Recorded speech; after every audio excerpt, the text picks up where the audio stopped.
Bom, vamos lá, vamos começar a fazer a leitura. As Sagradas Escrituras é o assunto, primeiro assunto que nós vamos tratar. As Sagradas Escrituras. O texto diz assim, é apenas a primeira parte do texto, não é o texto todo como está aí. As Sagradas Escrituras são a única, suficiente, correta e infalível regra de todo conhecimento, fé e obediência salvíficos. Embora a luz da natureza e as obras da criação e da providência manifestem a bondade, a sabedoria e o poder de Deus, a ponto de tornar os homens indesculpáveis, ainda assim não são suficientes para oferecer aquele conhecimento de Deus e de sua vontade que é necessário para a salvação. Até aqui. Eu acho que o texto de vocês aí está maior, né, do boletim, mas nós vamos ficar só dessa primeira parte aqui do texto. Essa primeira parte, meus irmãos, esse primeiro capítulo inteiro vai falar só sobre a Bíblia. Qual é a visão que os batistas têm sobre a Bíblia? O que a Bíblia representa para os batistas? Qual é o nível de zelo ou de reconhecimento que nós temos pela Bíblia, pela palavra de Deus? Esse texto vai, a partir daqui, vai começar a informar exatamente isso. Como é que nós entendemos a Bíblia e o que a Bíblia é para nós e o que a Bíblia revela para nós. É importante a gente lembrar que a Confissão de Fé dos Batistas, ela é um livro que não nasceu assim do nada.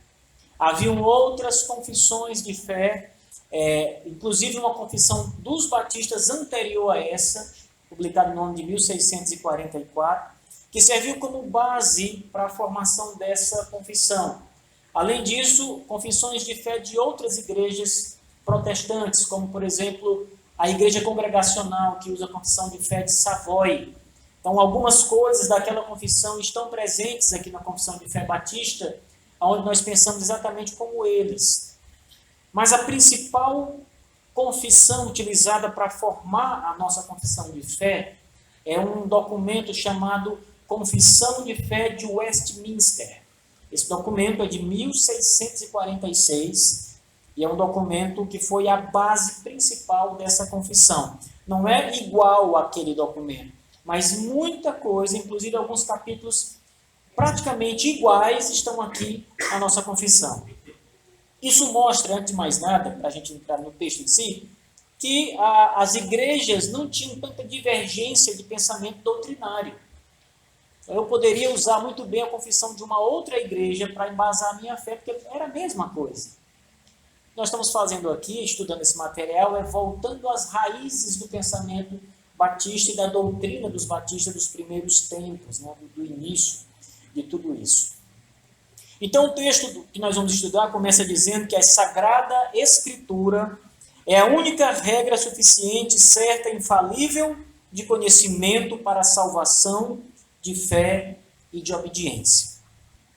A gente precisa, irmãos, começar a destrinchar esse texto por palavras, por pedaços, para que a gente possa entender. Né? Primeiro, os batistas entendem que a Bíblia é um livro sagrado. Como é que eles chamam a Bíblia aí? A Sagrada Escritura. Isso mostra, antes de mais nada, que a Bíblia não é um livro comum. Não para nós. A Bíblia não é simplesmente um livro velho. Ou um livro como qualquer outro livro. A Bíblia é um livro sagrado. Ela é a Sagrada Escritura. Não é muito difícil a gente entender o que os batistas entendiam quando chamam a Bíblia de Sagrada Escritura. Eles entendiam que a Bíblia é um texto que vem de Deus, inspirado por Deus, soprado por Deus, em outras palavras, um texto que foi separado, por isso o termo sagrado. A palavra sagrado, ela significa separado. Algo que é tomado aqui e colocado para um uso especial. Por isso que não é só escritura. Escritura são todos os livros, tudo é escritura. Mas a Bíblia é a Sagrada Escritura, ou seja, é a Escritura separada por Deus, inspirada pelo próprio Deus para falar aos homens. É um texto, de fato, autorizado por Deus. É importante também entender que quando os batistas dizem Sagrada Escritura, eles estão com isso mostrando que não há lugar, por exemplo, para outros livros, outros textos sagrados. Tem muitas religiões aí que adotam seus próprios livros, né? Se a gente olhar, por exemplo, para os muçulmanos, eles têm o Corão como livro sagrado. Se você olhar para os mormons, eles têm 3 livros e consideram lado a lado com as escrituras. Mas para os batistas, não. Sagrado, só a Bíblia. Eles não consideram nenhum outro escrito. Eles não. Nós, batistas, não consideramos nenhum outro escrito que possa se equiparar com a Bíblia. É por isso que ela é chamada de sagrada.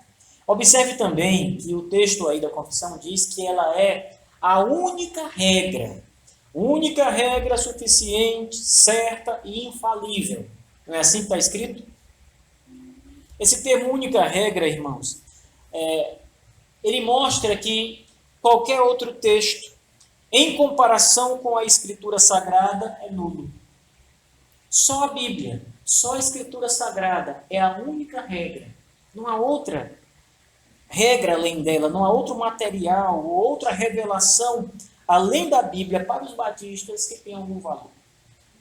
Então, se nós podemos entender isso da seguinte forma: para nós, o que importa, o que nos ensina de fato o caminho da verdade é a Bíblia, nada além das Escrituras.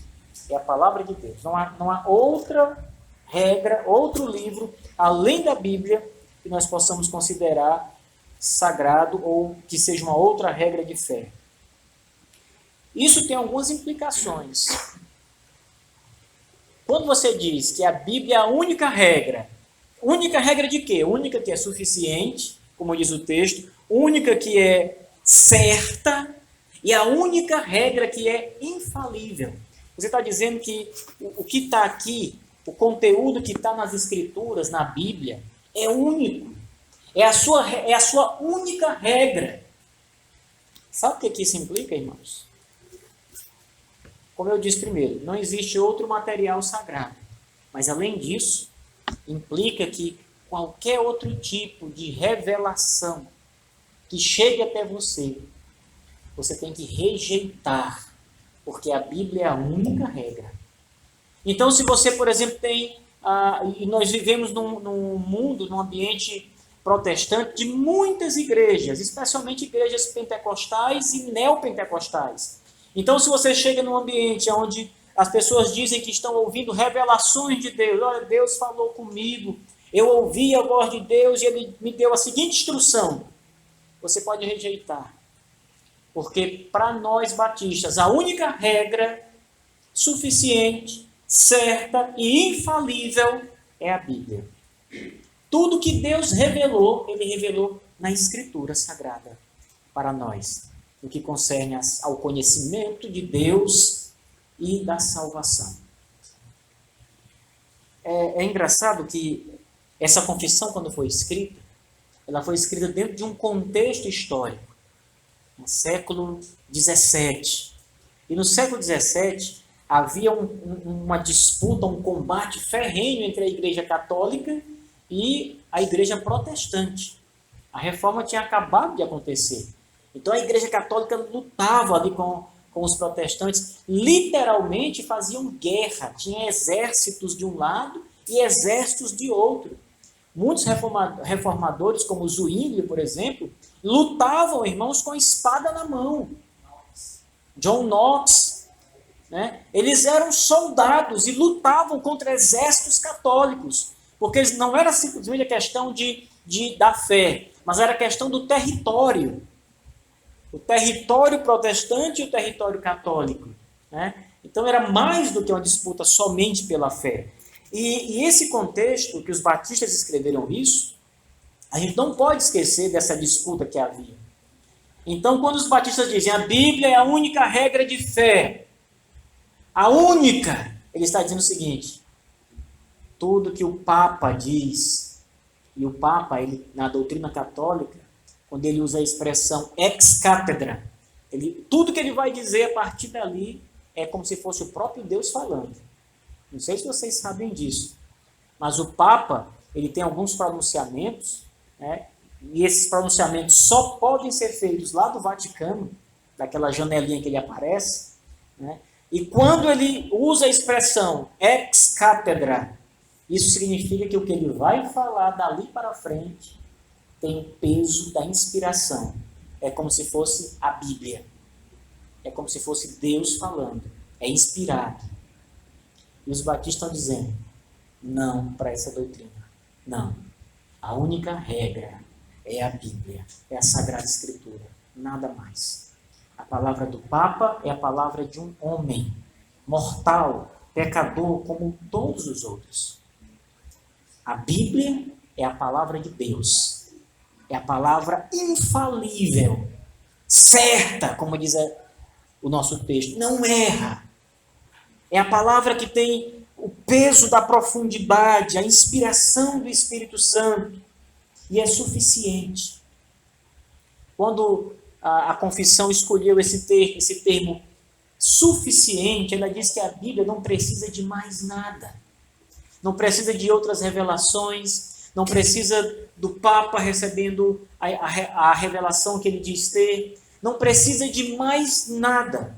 A Bíblia por si só, os batistas creem, é inspirada, é suficiente. E nós cremos nisso, irmãos. Isso é a nossa doutrina. Isso é exatamente aquilo que nós temos defendido, confessado ao longo dos tempos. A nossa confissão diz isso. A Escritura Sagrada é a única regra suficiente, certa e infalível. Perceba que essas três qualidades ou adjetivos que são empregados aqui para a Bíblia, no que se refere ao conhecimento que conduz à vida eterna, são importantes para a nossa compreensão. Primeiro, quando a confissão diz isso, ela diz que não há nenhum tipo de fraqueza na Bíblia. Ah, mas a Bíblia nesse ponto aqui é fraca. Não. Se ela é suficiente, não há fraqueza nela. Se ela é certa, não há necessidade de mais nada. Se ela é infalível, ela não erra. Então os batistas estão mostrando que as Escrituras, por ser suficientes, demonstram que não há o menor sinal de fraqueza. Não há nada que possa dizer assim, ah, mas a Bíblia está incompleta. Está faltando alguma coisa hoje para acrescentar nos nossos tempos. Não. Ela é suficiente hoje. Ela é suficiente até o final dos tempos. Toda a revelação de Deus concernente à salvação do homem, ao conhecimento de Deus que ele precisa ter e à salvação de sua alma, as Escrituras são suficientes para nos mostrar e ensinar isso. E assim nós, batistas, rejeitamos qualquer coisa que venha a parte disso aí. Os termos certa e infalível pretendem estabelecer a característica de inerrância. Você já deve ter lido muitos livros. Eu já li muitos livros na minha vida. Mas todo livro que eu li, eu posso apontar alguma falha. Qualquer tipo de falha. E muitas vezes os livros não têm apenas falhas editoriais, uma palavra errada. Às vezes eu estou lendo um livro e eu fico, com livros que eu vou fazer uma resenha, por exemplo, aí eu fico marcando as palavras erradas. Às vezes uma palavra que é com C e a pessoa lá botou com S, um erro ortográfico, né? Um erro simples. Aí eu anoto aqui, ó, faço um risquinho embaixo, né? E às vezes você vai dizer, o livro tem muitos erros de português, às vezes não tem um ou dois, mas você vai anotando para ver se aparece. Ou então, erros mais grosseiros, como erro de informação. Você está lendo um livro, o livro está dando a informação para você, mas aquela informação está errada, equivocada. Foi uma coisa que hoje já se sabe que não é daquele jeito. Com a Bíblia, irmãos, não acontece isso. Os batistas creem que a Bíblia é inerrante, ou seja, não erra, não falha. Ela não tem como deixar de ser a verdade absoluta, porque ela é a palavra de Deus. Então, se eu creio que esse livro aqui, se o conteúdo que está aqui foi revelado diretamente de Deus aos homens, Deus não erra, meus irmãos.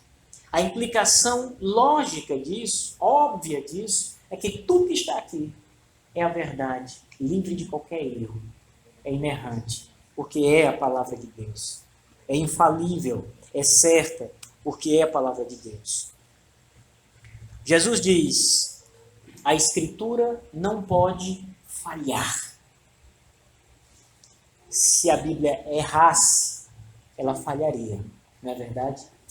Se a Bíblia falhasse, ela teria errado.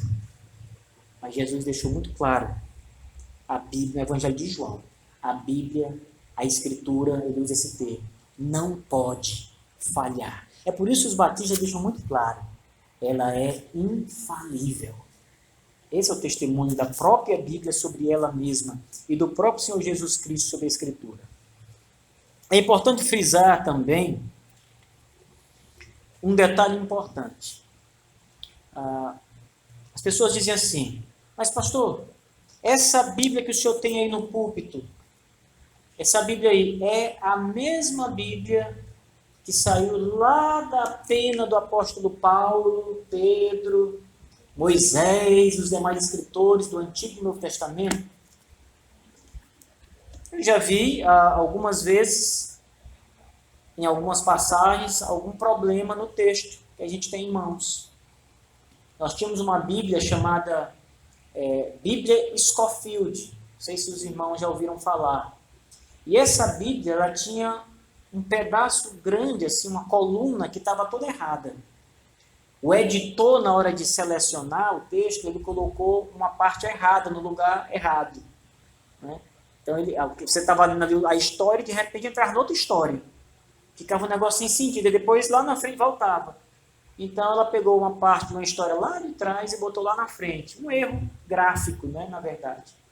Mas os escribas, aqueles homens que ao longo dos séculos foram copiando o texto. Imagine, 2000 anos atrás, o apóstolo Paulo escreveu uma carta aos Efésios. Ele escreveu lá a carta. E mandou a carta para as igrejas da Ásia. Mandou que a carta fosse lida nas igrejas. E aí então, para preservar a carta, alguns homens decidem fazer uma cópia da carta. Eles pegam aqui o que Paulo escreveu com muito cuidado e zelo, pegam aqui um pergaminho, um pedaço de couro, que era como eles escreviam. Vamos lembrar que naquele tempo não tinha impressora, não tinha máquina de xerox, não tinha nada disso. Nem livro nesse formato ainda tinha. Era rolo, ou então papiro, que é um papel que era feito de uma planta que havia nas margens dos rios. Coisa muito ainda grotesca, vamos dizer assim, né? Ainda artesanal, exatamente. E aí vinha alguém com todo cuidado para copiar tudo que Paulo escreveu. Ele fazia uma cópia. Olhava para cá, copiava aqui, olhava, copiava aqui. Nesse processo, muitas vezes o olho dele vinha para uma palavra que ele já tinha escrito, mas ele não tinha percebido ainda. Ele repetia a palavra. E aquela palavra aparecia 2 vezes no manuscrito dele, não no original que Paulo escreveu. Só que essa cópia passou para frente. Ela saiu com esse errinho aí, não de conteúdo, mas de uma palavra duplicada. Às vezes o processo era o contrário. Ele olhava para uma linha, de repente pulava uma linha inteira, ia para outra, achando que já tinha copiado aquela. O olho dele errava. E ele então escrevia e ficava voltando um pedaço. Às vezes uma palavra, 2 palavras. Então veja, o que aconteceu?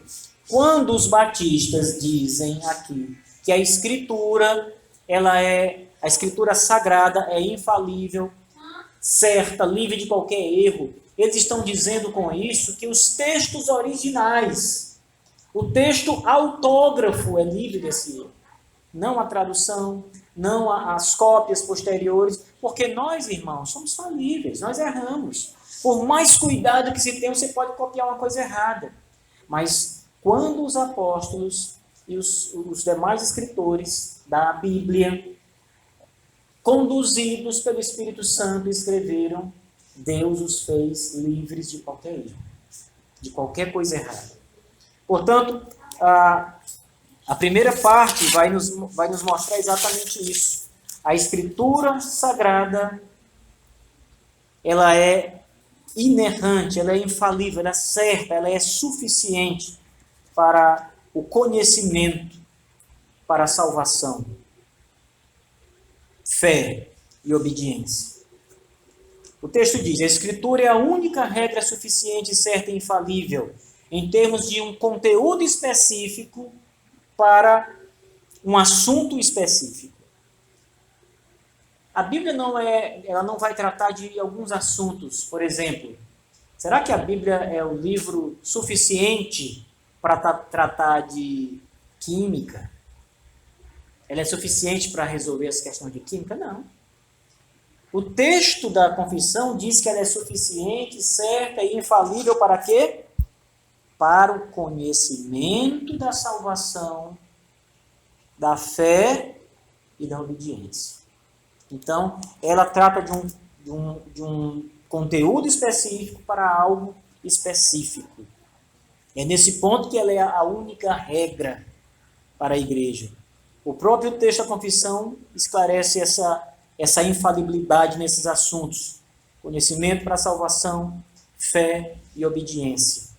Esclarecendo a sua esfera de atuação.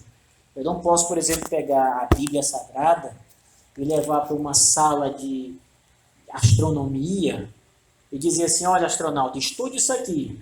Você estudando isso aqui, você vai aprender a ir para o espaço. Aqui diz tudo.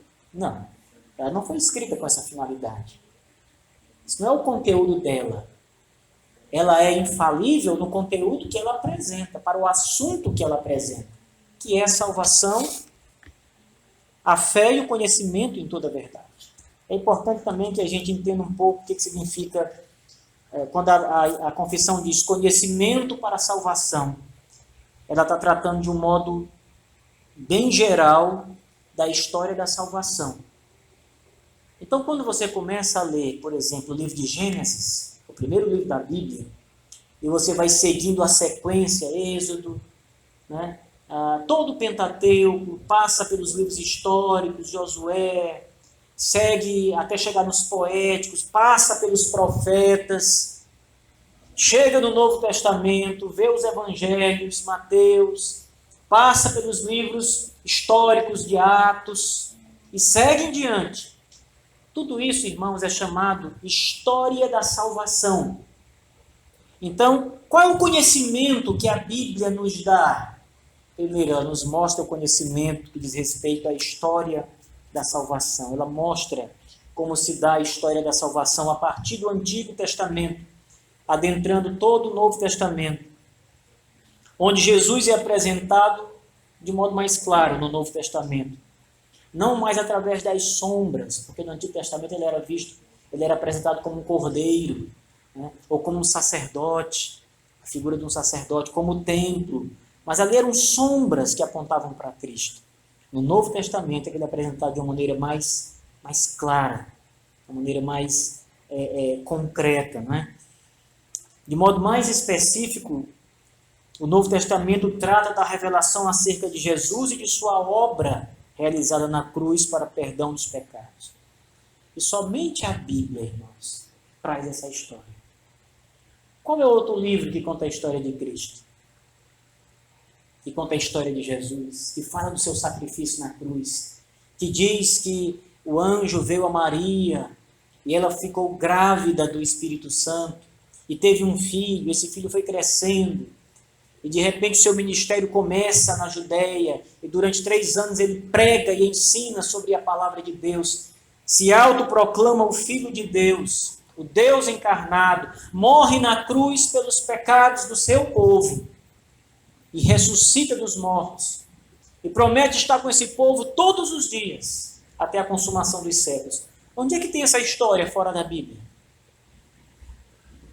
Então a Bíblia é o único livro que traz conhecimento para a salvação, que mostra a história da salvação. A confissão de fé também assegura que a Bíblia é a única regra de fé e obediência. Veja como isso é interessante. Primeiro, Conhecimento para a salvação, ela apresenta a história da salvação, o conhecimento acerca de Jesus, da obra de Jesus na cruz, de tudo que foi realizado. A Bíblia é o livro que apresenta esse conhecimento, é que conta essa história. Mas depois a confissão diz que a Bíblia também é o único livro de fé, ou seja, é o livro ao qual nós depositamos a nossa fé. Nós cremos nessa história, nós confiamos nessa história. Nós entendemos que a Bíblia, quando fala que Jesus é o Salvador, ele está falando a verdade.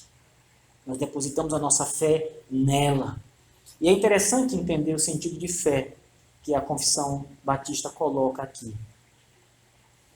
Primeiro, classicamente, todos os batistas dizem assim: a Bíblia é a minha regra de fé e de prática. Então, a Bíblia é a minha regra de fé. Os batistas dizem isso.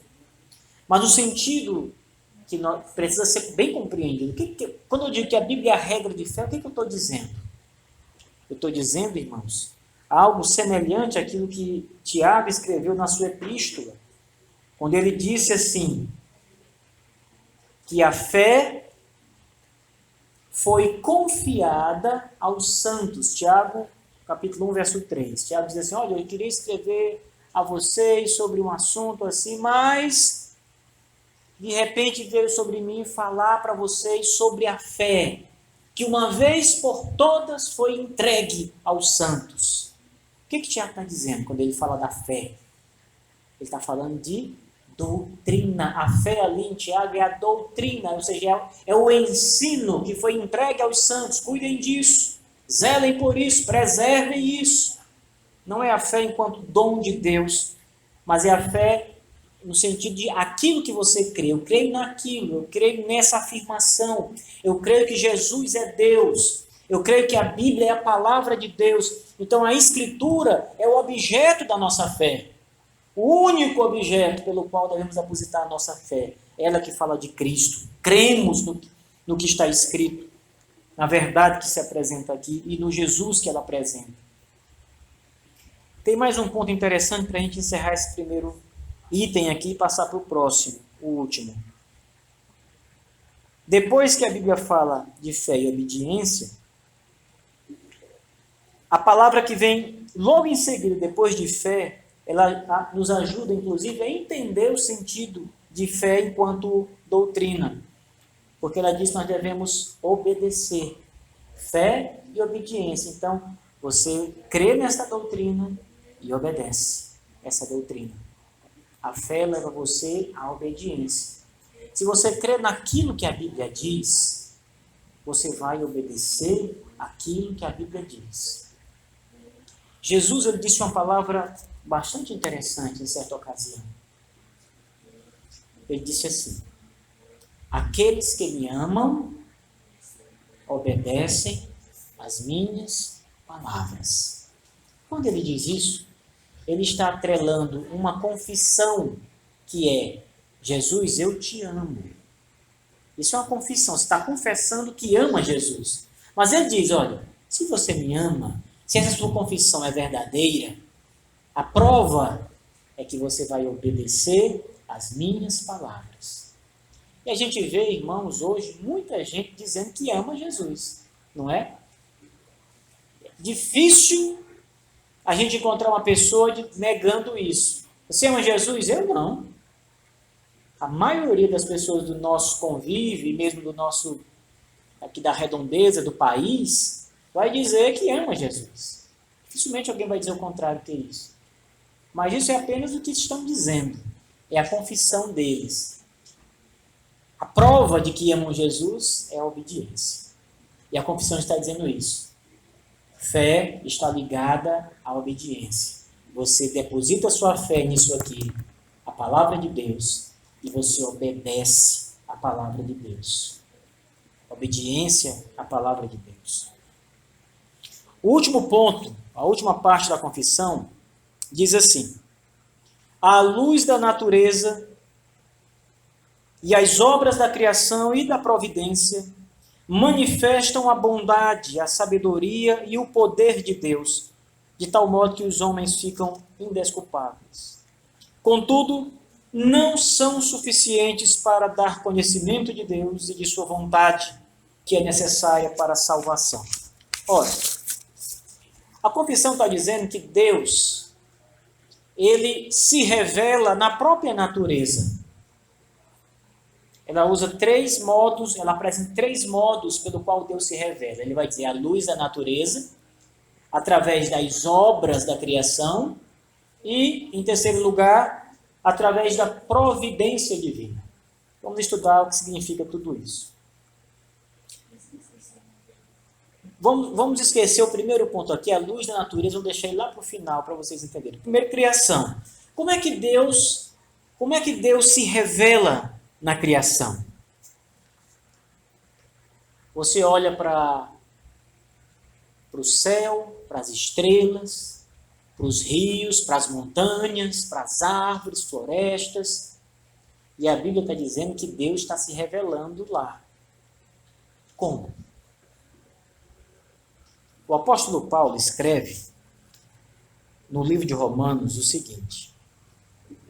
Ele diz assim, porquanto, Romanos capítulo 1, verso 19 a 21, porquanto o que de Deus se pode conhecer é manifesto entre eles, porque Deus lhes manifestou. Porque os atributos invisíveis de Deus, assim o seu eterno poder, como também a sua própria divindade, claramente, diz Paulo, se reconhecem desde o princípio do mundo, sendo percebido por meio das coisas que foram criadas, por meio da criação. Ele vai dizer, olha, tais homens que negam a Deus, mesmo vendo tudo que ele fez, são indesculpáveis. Então, o primeiro ponto aqui é que a confissão diz que a Bíblia, ela apresenta Deus por meio das coisas que ele mesmo criou. Então você olha, por exemplo, os planetas, tudo isso que eu citei agora há pouco, toda a beleza da criação, Deus está ali revelado. Alguns cientistas, inclusive, dizem que a criação é a assinatura de Deus. A beleza, a perfeição, tudo que está como está, revela que há um Deus no céu que criou. Paulo diz que revela a divindade. A criação revela a própria divindade. Certa vez, irmãos, eu estava acampando com uns colegas lá na minha cidade, Campo Maior. A gente estava subindo aquela serra de Campo Maior, que tem menos de 400 metros, pouco mais de 300 metros. E a gente foi, então, ela tem vários pontos de subida, e alguns são bem fáceis. Mas o que leva lá ao topo é uma subida mais difícil. É fácil subir até a metade, mas para subir até o topo, já é o caminho mais complicado, do meio para o fim. Mas a gente estava determinado a subir. E aí subimos, eu e um grupo de amigos. E aí, quando nós estávamos ali quase chegando no topo, a gente parou para descansar, para beber um pouco d'água, já estava conquistada a serra, né? Faltava assim pouca coisa, talvez uns 20 metros, fácil de subir. Irmãos, e aí a gente ficou assim na beira de um precipício, assim não muito perto, né? Mas e olhando ali a extensão, o campo, o verde, aquele tapete estendido, coisa linda, irmãos. Algo deslumbrante mesmo. A gente olhava assim, circundando, assim aonde a vista alcançava, e todo aquele espetáculo da criação de Deus ali. Os meus pensamentos, irmãos, todos foram em Deus, nesse momento. Você olha aquela beleza e você diz, como Deus é grande, em fazer tudo que Ele fez. A gente testemunhando a obra do Senhor. Às vezes você está assim na beira da praia, né? Você fica olhando ali o mar, e você muitas vezes fica encantado, né? Que Deus tremendo, criou tudo isso. Você vê a beleza, a grandeza, o vento. Então aquilo faz você pensar em Deus. Porque a criação revela Deus de alguma forma. Diz a Escritura que não pode errar, que não tem falhas. A criação revela o Deus que a criou, o Todo-Poderoso. Esse dia que nós estávamos subindo, e eu estava naquele precipício da serra, eu olhei para baixo, né? A gente está olhando para frente e vê todo aquele... Aí eu fui olhar para baixo, né? Para o abismo ali. E sabe o que eu vi, irmãos? Um monte de ave voando abaixo dos meus pés. Planando, nem batiam as asas. Todo tipo de ave, assim, muitos urubus, né? Grande, planando ali. E eu olhando, rapaz, eu estou acima do voo dos urubus. E olhando toda aquela beleza, a própria criação dos animais. Irmãos, tudo isso é o que Paulo está dizendo. Revela a divindade. E quando você começa a imaginar, o terceiro ponto que a confissão diz é que a providência de Deus também revela que existe um Deus. O que é a providência? A providência é você saber que Deus, Ele está sustentando tudo que Ele fez. Tudo que Deus criou, Ele mantém sustentando, cuidando, zelando, dando vida, dando energia. Eu costumo dizer para os meus alunos no seminário, pergunta assim, vem cá, quem é que mantém o sol aceso, queimando, sem parar? De onde vem a energia que mantém essa combustão, que não se acaba, esse fogo que não apaga? Qual é a força que faz com que os planetas todos girem ali, sigam uma órbita perfeita, eles seguem um rastro. Parece que há ali um trilho invisível onde eles estão ali, não sai da linha, eles seguem sempre a mesma rota, um atrás do outro, cada um na sua rota. A Via Láctea, ela roda, ela não tem aquela forma de espiral, não é? É porque sabe-se hoje que ela gira, irmão, literalmente ela gira. Quem é que faz essas coisas acontecer? Qual é o combustível, a energia que faz tudo isso funcionar perfeitamente? Deus e a sua providência. Isso é que a gente chama de providência de Deus. Quem é que faz o seu coração bater? Ó? Direto, você dorme, ele está lá, não para de trabalhar, não cansa. Ele está lá, dia e noite. 1 ano, 2 anos, 3 anos, 10, 20, 30, 40, 50, 60, 70, 80, 90, 100 anos de o coração bombeando. De onde vem essa energia? Que faz o seu sangue subir e voltar no seu corpo o tempo todo?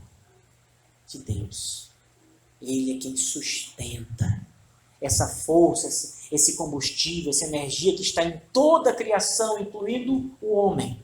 É o que a Bíblia chama de providência de Deus. Então, a confissão diz, olha, o fato de você pensar nessas coisas que eu estou dizendo, na providência de Deus, essa providência revela o próprio Deus, a própria existência de Deus. Deus existe, essas coisas estão dizendo.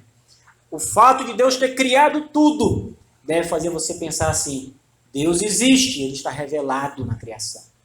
Mas a primeira parte da criação, que a confissão diz, ele fala da luz da criação, a luz da natureza. Não é isso? O texto diz assim da confissão, a luz da natureza e as obras da criação e da providência revelam a Deus. A gente já viu as obras da criação e já vimos a providência. E o que é a luz da natureza? Aqui deu trabalho identificar, porque eu não queria entender que luz da natureza seria a mesma coisa que criação. Quando eu olho para um animal que Deus criou, ele já me dá uma informação. Então não pode ser a natureza e depois a natureza de novo, ou seja, a criação. A natureza e a criação. Então tinha que ser algo diferente. Até que eu percebi aqui que a confissão usa um texto do apóstolo Paulo, ainda em Romanos, dessa vez no capítulo 2, que diz assim, a partir do verso 14, Romanos 2, versos 14 e 15, o texto diz, quando, pois, os gentios, que não têm lei, ou seja, os gentios não tinham a Bíblia, eles não sabiam o que é que Deus queria, mas quando esses gentios que não tinham a Bíblia, agiam de acordo com o que a Bíblia manda, sem saber que a Bíblia manda fazer isso, eles agiam de acordo com a vontade de Deus, Paulo está dizendo isso. Quando os gentios que não têm a lei, procedem por natureza de conformidade com a lei, não tendo eles a lei, servem eles de lei para si mesmo. Estes, olha só, mostram a norma da lei gravada em seus corações. Paulo está dizendo que Deus, quando criou o homem, colocou no coração do homem, na consciência do homem, que ele existe, que o Criador existe. Então a confissão, aqui, ao meu entender, quando ele fala luz da criação, ela está se referindo exatamente a isso.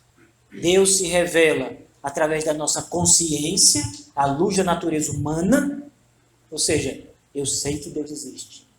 Uma coisa interessante, irmãos, os estudos antropológicos, ou seja, aquela ciência que estuda o homem, e que vão estudar os povos antigos, né, as aldeias antigas, os povos mais primitivos, eles descobriram que todas as vezes, literalmente, em todos os casos, eles vão estudar algum povo antigo, eles descobrem que esse povo tem alguma fé num ser superior. Eles creem num Deus. Seja na Índia, na África, no Japão, na China, na Amazônia, nos índios mais primitivos, todos os estudos antropológicos ao redor do mundo mostram que o homem é um ser que crê em uma força superior. De onde é que vem isso? Essa ideia que existe um ser superior. É o que Paulo está dizendo. Deus que nos criou, colocando dentro de nós, da nossa consciência, que Ele existe.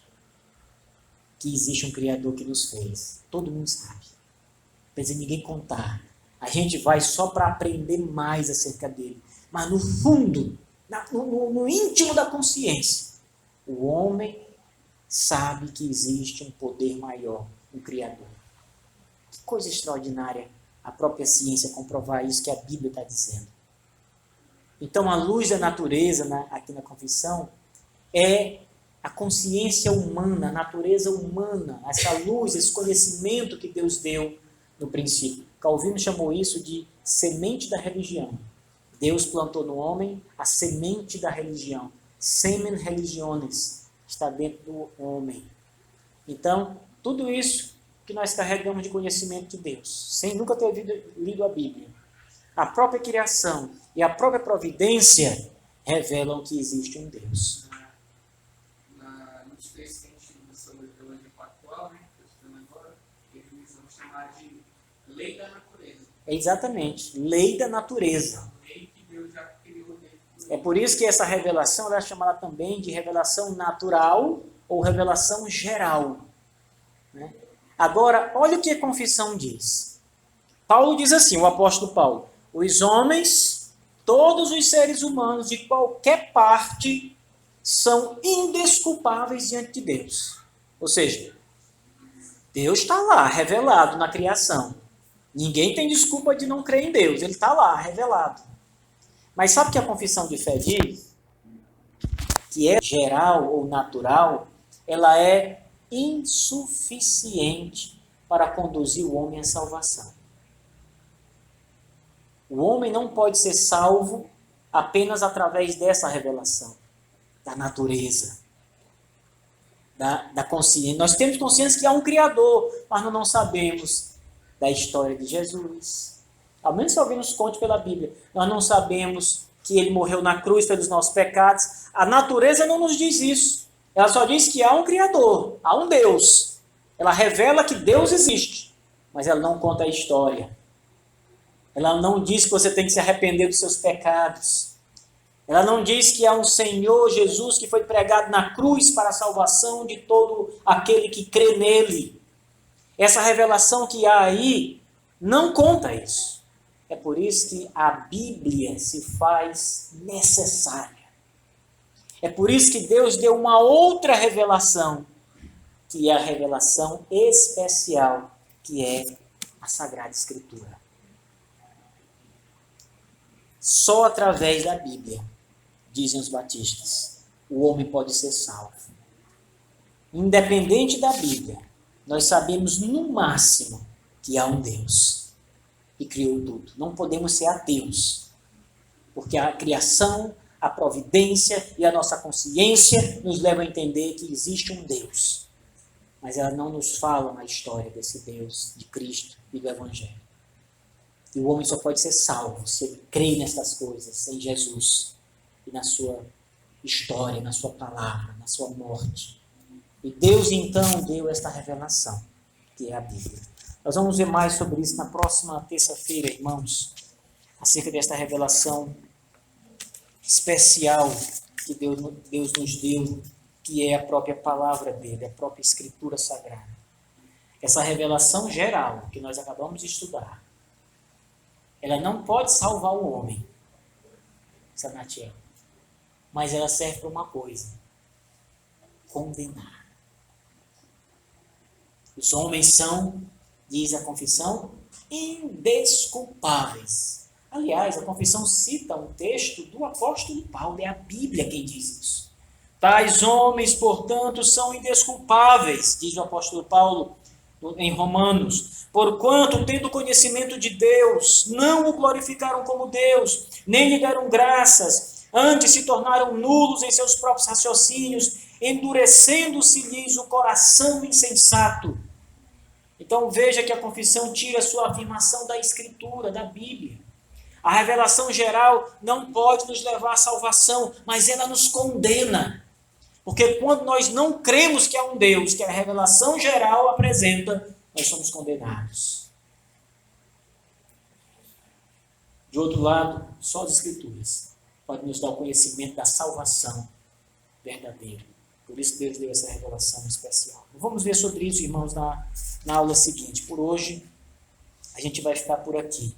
Estudamos aqui a primeira parte do primeiro parágrafo da confissão e temos ainda muitas coisas para ver no domingo que vem. Vai ser, Salmeirão, o mesmo texto do boletim, você deixa aí, o mesmo não muda, viu? Que a gente vai estudar na próxima terça, a segunda parte dele.